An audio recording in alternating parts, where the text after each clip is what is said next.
नमो बुद्धाय दोस्तों। एक बार एक सम्राट का पुराना वजीर मर गया। वजीर बहुत बुद्धिमान था, लेकिन अचानक ही उसकी मौत हो गई थी। तो अब नए वजीर की खोज भी शुरू कर दी गई। साम्राज्य बहुत बड़ा था, इसीलिए उसे संभालने के लिए एक बहुत ही बुद्धिमान और दूर की सोच रखने वाले वजीर का होना भी बहुत जरूरी था। पूरे राज्य में सबसे बुद्धिमान और समझदार व्यक्ति की खोज शुरू कर दी गई। इसके लिए पूरे राज्य में तरह तरह की परीक्षाएं आयोजित की गई और पूरे राज्य भर से समझदार और विचारशील व्यक्तियों को छांटा गया और आगे उनकी और भी मुश्किल परीक्षा ली गई और अंततः केवल 3 चुने गए व्यक्तियों को राजधानी लाया गया ताकि सम्राट उनकी अंतिम परीक्षा ले सके। उन तीनों व्यक्तियों को राज्य महल के एक कक्ष में ठहराया गया और सम्राट के द्वारा यह घोषणा कर दी गई कि कल उनकी अंतिम परीक्षा ली जाएगी और जो भी उत्तीर्ण होगा उसे राज्य का वजीर घोषित कर दिया जाएगा। लेकिन आश्चर्य की बात यह थी, शाम होते होते पूरे राज्य में यह बात फैल गई कि कल सम्राट कौन सी परीक्षा लेने वाला है। सारे नगर में बस यही चर्चा होने लगी। सम्राट एक बहुत ही अजीब परीक्षा लेना चाहता था। अगले दिन सुबह उन तीनों को महल के एक बड़े कक्ष में बंद कर दिया जाएगा और उस कक्ष के दरवाजे पर एक बड़ा सा ताला लगा दिया जाएगा। वह ताला उस राज्य के गणितीय कारीगरों और इंजीनियरों ने मिलकर बनाया था। उस ताले पर कोई चाबी नहीं लगती थी। ताले के ऊपर केवल कुछ गणित के अंक लिखे हुए थे और उन अंकों में एक पहेली छुपी हुई थी। जो भी उस पहेली को हल कर सकेगा वही उस ताले को खोलने में सक्षम हो पाएगा। धीरे धीरे यह बात उन तीनों के पास भी पहुंच गई कि कल उन तीनों को एक कमरे में बंद कर दिया जाएगा और बाहर से एक ताला लगा दिया जाएगा जिसकी कोई चाबी नहीं है। बस उस ताले के ऊपर कुछ गणित के अंक खुदे हुए हैं जिनमें एक पहेली छिपी हुई है। तीनों में जो भी उन अंकों का प्रयोग करके उनके पीछे छिपी पहेली को हल कर देगा और पहले दरवाजा खोलकर कमरे से बाहर आ जाएगा, उसे ही वजीर बना दिया जाएगा। यह सुनते ही उन तीनों में से 2 तो बाजार की तरफ भागे और तालों से संबंधित गणित के विषय में जो भी किताबें मिल सकती थीं वह सब ले आए और उनका अध्ययन करने लगे। लेकिन उनमें से जो तीसरा था वह सबसे अजीब था।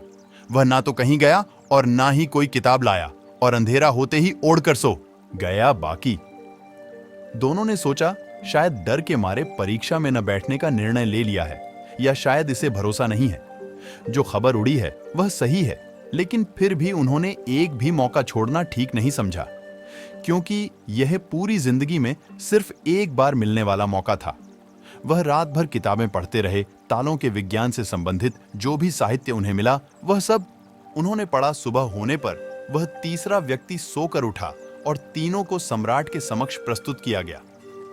वहां उन्हें पता चला कि जो अफवाह उड़ी थी वह सत्य थी। उन तीनों को एक बड़े से कक्षा के अंदर बंद कर दिया गया जिसके ऊपर कुछ गणित के अंक खुदे हुए थे। सम्राट ने कहा, तुम तीनों में से जो भी इन अंकों में छिपी पहेली को हल कर देगा वही दरवाजा खोल पाएगा और जो दरवाजा खोलकर सबसे पहले मेरे पास आएगा मैं उसे अपना वजीर बना लूंगा। मैं तुम तीनों का बाहर इंतजार करता हूं। इतना कहकर सम्राट वहां से चला गया। वह 2 व्यक्ति जिन्होंने रात भर पढ़ाई की थी अपने कपड़ों में कुछ किताबें छिपाकर ले आए थे। दरवाजा बंद होते ही उन्होंने वह किताबें बाहर निकाल और ताले पर लिखे नंबरों को एक कागज पर लिखकर उनके हल खोजना शुरू कर दिया। लेकिन जो वह तीसरा व्यक्ति था उसने कुछ नहीं किया। वह अपनी आंखें बंद करके कमरे के एक कोने पर शांति से बैठ गया। उसे बैठा देखकर वह दोनों हंसने लगे और तंज कसते हुए कहा, क्यों हार मान गए? क्या कुछ करो तभी कुछ होगा। उन्हें लगा जैसे उसने हर माली वह डर गया है और अब वह कुछ प्रयास भी नहीं करना चाहता, लेकिन उसका मन एकदम शांत था। उसकी आंखों से स्थिरता झलक रही थी। वह परेशान नहीं मालूम पड़ता था। वह बैठा रहा। फिर अचानक उसे कुछ सूझा। वह उठकर दरवाजे के पास आया और धीरे से उसे धक्का दिया और यह क्या, दरवाजा खुल गया। वह कमरे से बाहर चला गया, लेकिन वह दोनों व्यक्ति अपनी किताबों में ही डूबे रहे।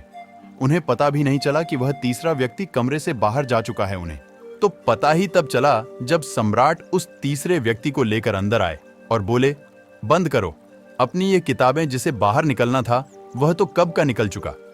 यह देखकर वह दोनों दंग रह गए और आखिर पूछा कि तुम बाहर कैसे निकले।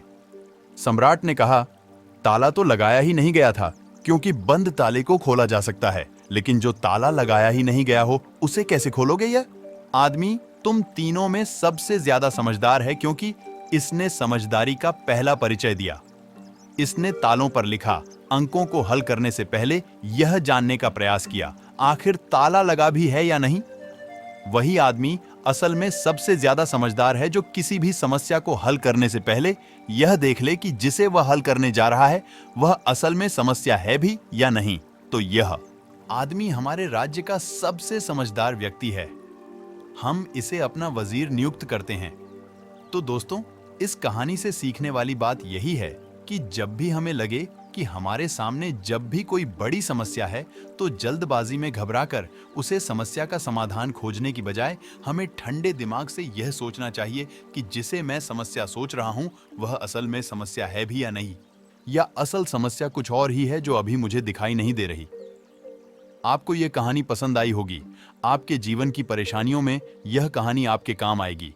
अगर आप चैनल पर पहली बार आए हैं तो हमारा साथ दे, चैनल को सब्सक्राइब करें, वीडियो को लाइक करें, शेयर करें। धन्यवाद।